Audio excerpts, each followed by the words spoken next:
What we uncovered was not a single crime. It was an architecture, a system built across state lines, buried beneath sporting institutions, hidden inside cold case files, and financed by one of the most violent narcotics empires on the planet. Today, we dismantle that architecture, brick by brick. Those words were spoken at 6:14 a.m. inside a sealed federal briefing room in Springfield, Missouri. The man behind the podium wore no name tag. His credentials were FBI. His audience included representatives from DEA, ICE, DHS, the Illinois State University Police Criminal Investigation Division, and a liaison from Interpol's Lyon Bureau. On the screen behind him glowed a single operational title in white block letters against a black field: Operation Frozen Trail. The numbers were staggering before anyone even sat down. 14 months of covert investigation, 47 sealed warrants spanning 4 states, over 900 intercepted communications, $312 million in laundered cartel revenue traced through 6 countries. A network that connected the Ozark mountain corridors of southern Missouri to the glass towers of international figure skating governance in Europe.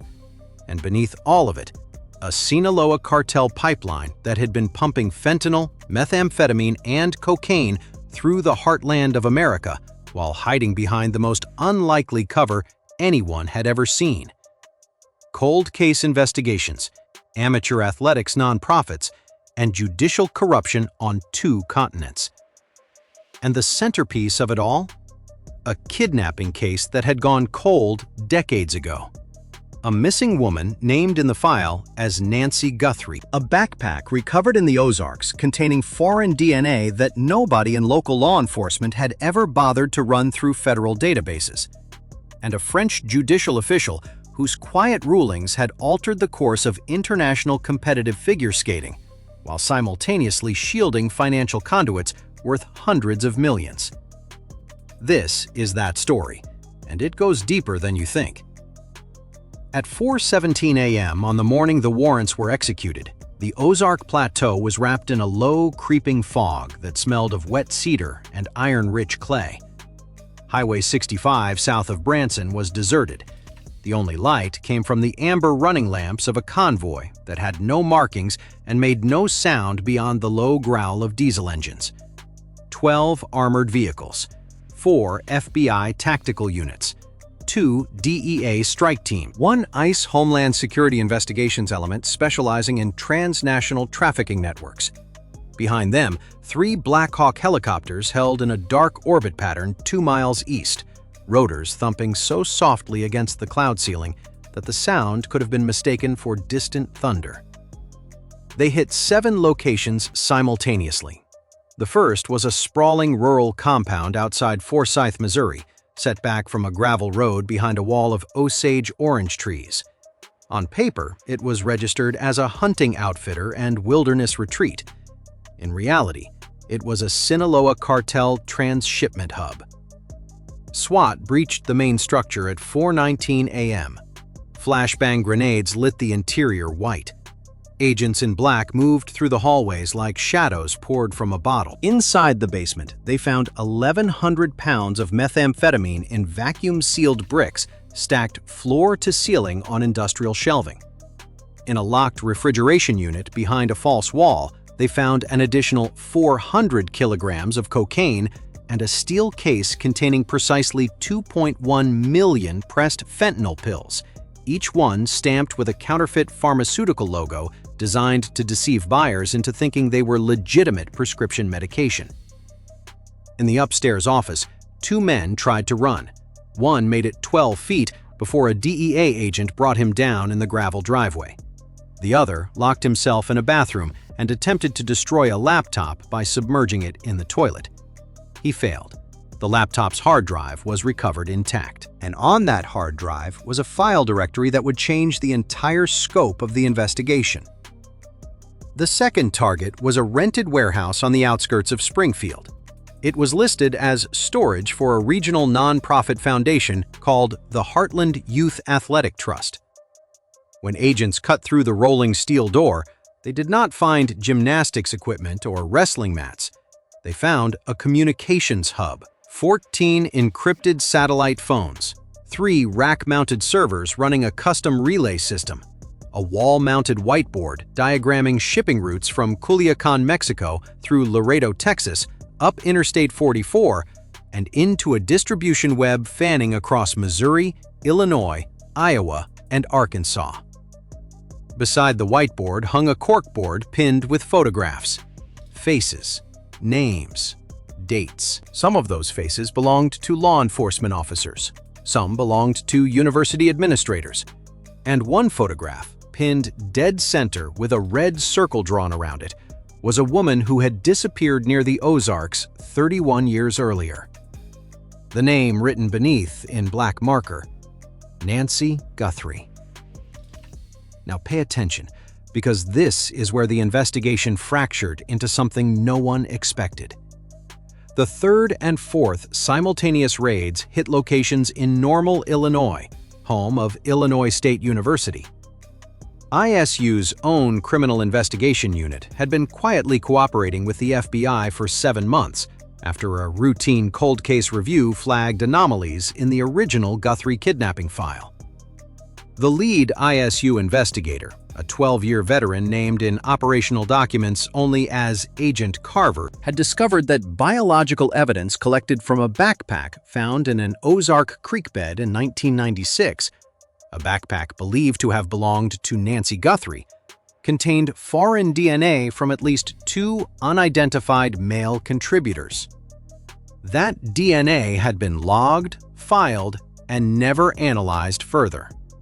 When Carver ran it through CODIS and Interpol's international database, one profile returned a partial match linked to an individual flagged in a European money laundering investigation. The trail led not to Mexico, not to a cartel safehouse. It led to a French national with connections to the highest levels of international sports adjudication. At 9:42 a.m. Central Time, inside a secure FBI cyber forensics laboratory at the Bureau's regional facility in St. Louis, a team of 14 digital analysts began the systematic decryption of the servers and devices seized that morning. The laptop pulled from the toilet in Forsyth yielded first. Its file architecture was layered behind 3 tiers of commercial encryption, but the outermost layer used a deprecated algorithm that the Bureau's tools cracked in under 90 minutes. What appeared on the monitors silenced the room. They were looking at the operational blueprint for a network that had no right to exist. The internal code name was Glacier Protocol.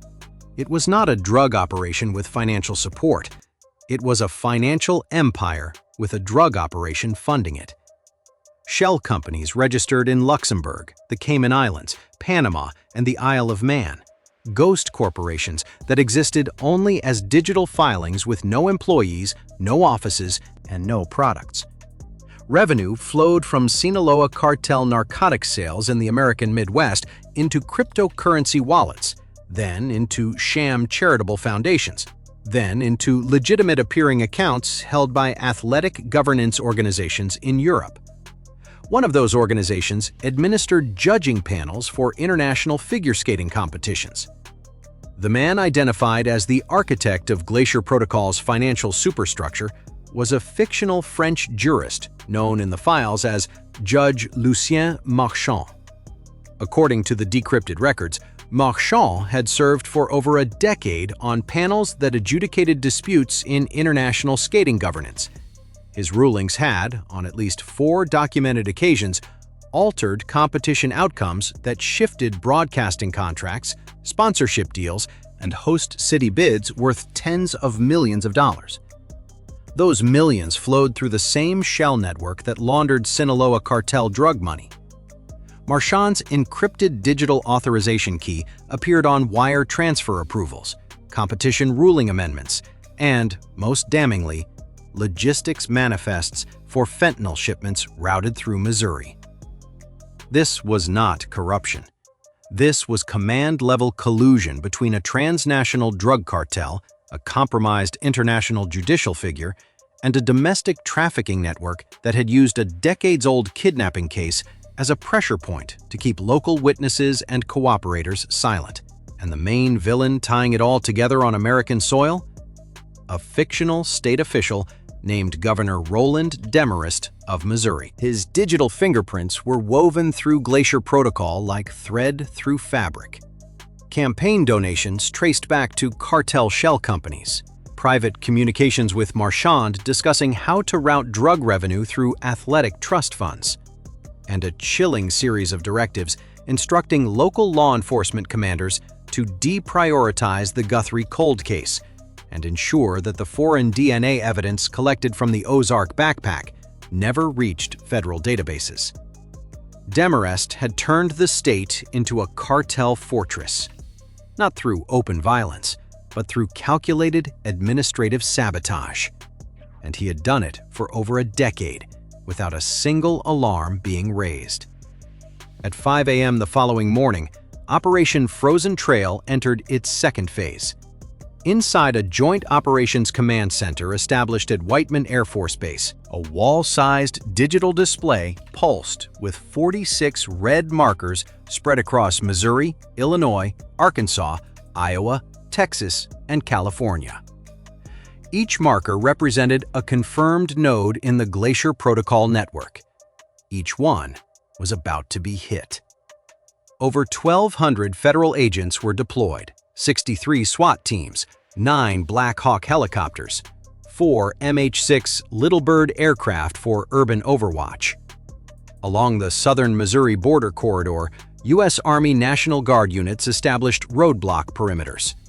2 U.S. Navy P-8 Poseidon maritime patrol aircraft were repositioned to monitor Gulf Coast shipping lanes, after intelligence indicated that cartel logistics vessels might attempt to divert cargo in response to the raids. F-15 fighter jets from the Missouri Air National Guard's 131st Bomb Wing flew deterrence patterns along the state's southern airspace boundary. The strikes came fast and simultaneous. In Joplin, Missouri, agents dismantled a drug super lab hidden inside an abandoned lead mine. The lab was producing methamphetamine at industrial scale, its ventilation system rigged into the mine's original air shafts to disperse chemical fumes underground, where satellites and surveillance aircraft could never detect them. 17 tons of precursor chemicals were seized alongside 4 tons of finished product. In East St. Louis, Illinois, a human trafficking transit house operating behind the facade of a discount furniture warehouse was breached at 5:09 a.m. Inside, agents found 23 individuals being held against their will, including 9 minors. Cartel handlers fled through a rear loading dock. 2 were apprehended within minutes. A third was caught 4 blocks away, hiding inside a commercial dumpster, clutching a duffel bag containing $380,000 in cash and a satellite phone with direct encrypted links to a number registered in Culiacan. In the hills south of Table Rock Lake, a tunnel system was discovered beneath a property owned by a shell corporation traced to Glacier Protocol. The tunnel ran 1,100 feet from a barn foundation to a concealed exit point near a boat launch on a tributary creek. Its walls were reinforced with poured concrete. It contained rail-mounted carts for moving product. Agents recovered 600 kilograms of cocaine and 800,000 fentanyl pills from sealed containers staged inside the tunnel for distribution. In Des Moines, Iowa, a cartel-linked logistics firm operating a fleet of refrigerated trucks was raided. Manifests showed that the trucks had made over 200 runs in the previous year along corridors that perfectly matched the distribution web mapped on the Springfield warehouse whiteboard. Way stations along their routes had been mysteriously closed for maintenance on 71% of those transit dates. That was not coincidence. That was coordination. In downtown Los Angeles, ICE Homeland Security Investigations agents executed warrants on a Beverly Hills property owned through a Panamanian trust linked to Judge Marchand. Inside, they found a server farm operating behind a residential wine cellar. The servers contained mirrored copies of Glacier Protocol's financial ledgers, communication archives dating back 9 years, and a database of compromised officials across 7 U.S. states, categorized by role, payment history, and reliability rating. The cartel's network took more damage in 11 hours than it had sustained in the previous 11 years. And they were not finished. Phase 3 was the hardest, because now investigators had to look inward. Inside secured rooms at 3 separate federal facilities, teams began the painstaking work of cross-referencing the seized databases against active law enforcement personnel records. What they found was a betrayal so deep it made veteran agents physically sick. 41 law enforcement officers across Missouri and Illinois had been receiving regular payments from Glacier Protocol accounts. 14 were municipal police, 9 were county sheriff's deputies, 7 were state highway patrol officers, 4 were federal border and customs agents stationed along the southern corridor, 3 were courthouse officials with access to sealed grand jury proceedings, and 4 were senior commanders, including a fictional deputy police chief in Springfield named Terrence Whitmore, who had personally signed off on the order to archive the Guthrie backpack DNA evidence without federal referral. The pattern was surgical. Border inspection protocols had been relaxed on specific dates timed to coincide with cartel convoy movements. Patrol grids in rural Ozark corridors had been falsified to create blind spots along known transshipment routes. Raid schedules targeting cartel-adjacent properties had been leaked 72 hours in advance through encrypted messaging applications, giving occupants time to sanitize locations before agents arrived. Honest officers who had filed suspicious activity reports found their paperwork lost, their transfers expedited to irrelevant postings, and their careers quietly suffocated. One Missouri State Highway Patrol sergeant, a 24-year veteran not named in public documents, broke down during a voluntary debriefing. She described how she had flagged irregular traffic patterns near Forsyth 4 years earlier and was told by her commanding officer to drop it. When she persisted, she was reassigned to a desk position reviewing parking citations in Jefferson City. She said she had known something was wrong for years. She said she had felt completely alone. She was not alone anymore. Federal agents arrested Deputy Chief Whitmore at his home at 6:30 a.m. He was found in his kitchen, dressed, with a packed suitcase by the back door. He said nothing during transport. His bank records showed deposits totaling over $1.4 million from 7 different shell entities, all traceable to Glacier Protocol. He had served the cartel more faithfully than he had served his city. What investigators were seeing was not a few bad actors. It was a parallel enforcement system, a shadow police force designed, funded, and directed by the Sinaloa cartel and administered through Glacier Protocol's chain of command, with Governor Demarest providing political cover from the top and Judge Marchand ensuring that international financial channels remained open and protected by the veneer of legitimate judicial authority. Demarest was taken into federal custody at 11:15 a.m. at the Missouri Governor's Mansion. He was served with a 63-count sealed indictment, including racketeering, conspiracy to distribute controlled substances, obstruction of justice, money laundering, and acting as an agent of a foreign criminal enterprise. He did not resist. He asked for his attorney. He did not ask about the people whose lives his decisions had destroyed. But the scope did not end at the state line. As analysts mapped the full reach of Glacier Protocol, the picture expanded to a continental scale. Trucking contractors linked to the network operated routes through 14 states. Agricultural commodity shipments, soybeans, corn, cattle feed, were used as cover loads, with narcotics concealed in modified trailer floors and hollow axle assemblies. Port facilities in Houston and Long Beach showed recurring anomalies in container inspection rates that correlated with Glacier Protocol shipping schedules. Fake green energy grant applications filed through sham companies had funneled an additional $47 million in federal subsidy money directly into cartel-controlled accounts. The network could move an estimated 4 tons of narcotics per week across the United States without triggering a single automated alert. Shipping manifests were altered at the source. Weigh stations were shut down on schedule. Instruction officers looked the other way because they were paid to, or because they had been threatened into silence. And the final file recovered from the Beverly Hills server farm was the worst of all. It was labeled simply Permanence.